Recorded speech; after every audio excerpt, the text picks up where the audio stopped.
comment on anticipe, comment on prévoit ou gère une crise.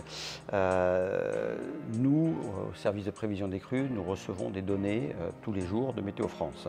En fonction de ces données et des données que l'on récupère sur le terrain, on analyse, en fonction de la pluviométrie, quelle réaction on va avoir dans les 24 heures. Ça nous permet d'établir ce qu'on appelle la vigilance, la carte de vigilance qui est établie au minimum 2 fois par jour et plus 4 fois par jour en crise. Et ça permet de nous donner une couleur, vert, jaune, orange, rouge, par tronçon. Les modèles ont une incertitude. Alors déjà, la première incertitude, c'est la donnée météo. C'est notre plus grande incertitude.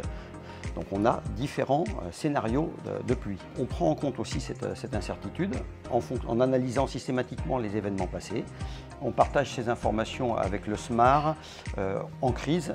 Le SMAR voit les données que l'on publie, les a sur Vigicru comme tout un chacun, et ça lui permet de mettre en œuvre les actions qu'il a. Nos propres procédures. Cette notion d'interservice est essentielle pour pouvoir mailler l'ensemble du bassin versant de capteurs qui nous permettent d'avoir le moins d'incertitude possible au niveau de l'état de nos cours d'eau. On est ici au SDIS, au service départemental d'incendie et de secours, qui accueille le PC crise du SMAR. On échange beaucoup plus facilement lorsqu'on est en présentiel. Et il faut savoir aussi que sur cette même plateforme, on a les autres collègues des unités routes du département et nos collègues pompiers qui tiennent compte de toute cette situation pour pouvoir soit prépositionner des moyens, soit intervenir en toute sécurité. Cette carte, c'est une plateforme que le SMAR a développée dans une logique de mise à disposition de la communauté de gestion du risque inondation.